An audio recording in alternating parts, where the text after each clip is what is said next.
seryeng ito ay isang reimagination ng legend ni Urduha. Isa siyang katang-isip na sinadyang gawing makulay ang pagdedetalye ng kwento, mabulaklak ang pagkukwento para maging mas akma sa modern times and sa taste ng ating viewers. Uso kasi ngayon in many platforms and many industries in the world na ang ginagawa ay you get a well-loved tale, a well-loved legend, tapos medyo nire-rehash mo siya for the young generation. That's what we're trying to do here.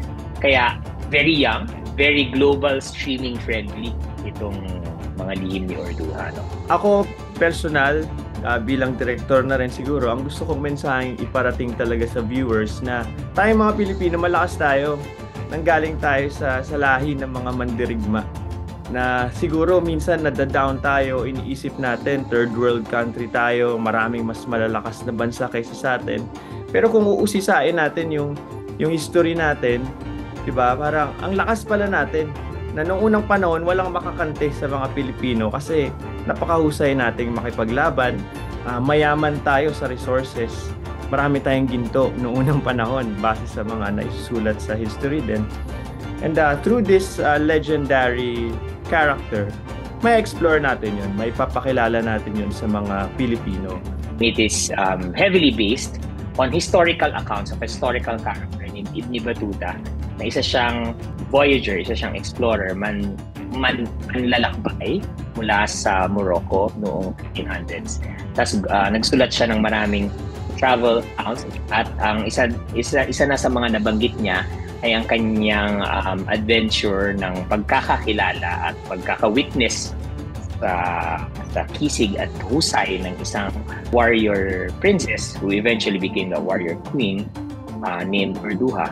Maraming historians at maraming scholars ang naniniwala na ang seat of power ng kingdom ni Urduha noong time na ito, Tawalisi, ay matatagpo somewhere in the Philippines. No? So unang-una po, wala pong claims, no? Ang team ng Urduha at ang GMA, no, in general, no, na ito ay isang historical production. Nililinaw po namin yan. So ito po ay isang likhang sining na gumamit lamang ng isang material na kultura tulad nitong story, no, kay Urduha. So hindi po dapat itrato na historical ito, kundi dapat tingnan na isa itong masining, malikhaing paggawa ng mga bumubuo ng palabas na ito o production ito na sa aking palagay ay pakikinabangan po ng maraming Pilipino. Baka po naman tatanong ng marami, hindi naman pala historical yan, bakit panonoodin at bakit ako'y naririto? Malaki ang kapangyarihan, no, ng platform na ito. Tinatawag nating cultural platform.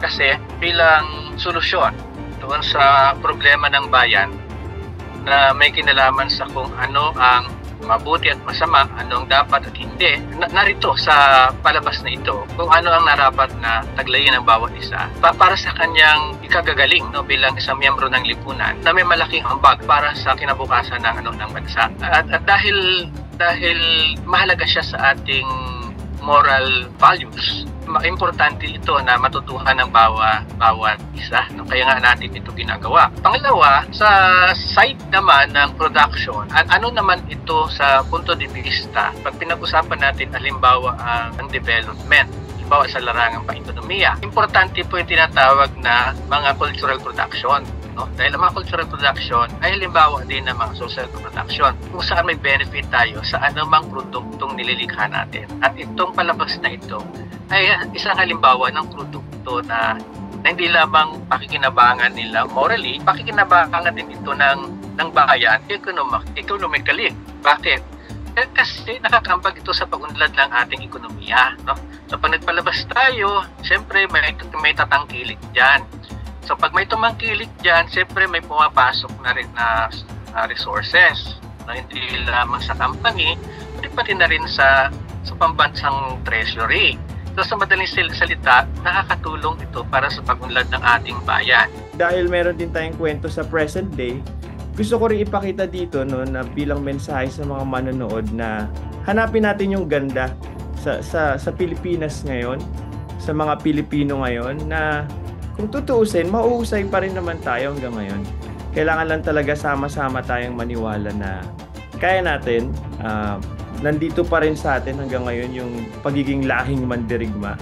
Diba? Hindi man tayo nakikipaggera na, hindi na ganun yung aspeto, pero lumalaban tayo sa kahit na anong aspeto sa buhay. Alam naman natin yan, in the international scene, di ba? Parating may Pilipinong nag-excel. So, ibig sabihin, ano yun? Tumuloy-tuloy yun hanggang sa present day. Mula noon hanggang ngayon, ang mga Pilipino, ano yan, lahing mandirigma. So, ang mga lihim ni Orduha ay may tuturing na pagpapatuloy ng mga malalaking programa rin ng GMA, tulad ng Amaya, tulad ng Indio. Pero ito, kakaiba siya dahil pinagtatagpo natin yung dalawang mundo. Hindi man sila nagkikita sa kwento, dalawang mundo yung napapanood ng mga tao. Sa mundo naman ni Orduha, mag-i-introduce tayo ng bagong teknolohiya sa pag-shoot, sa a new filming technology.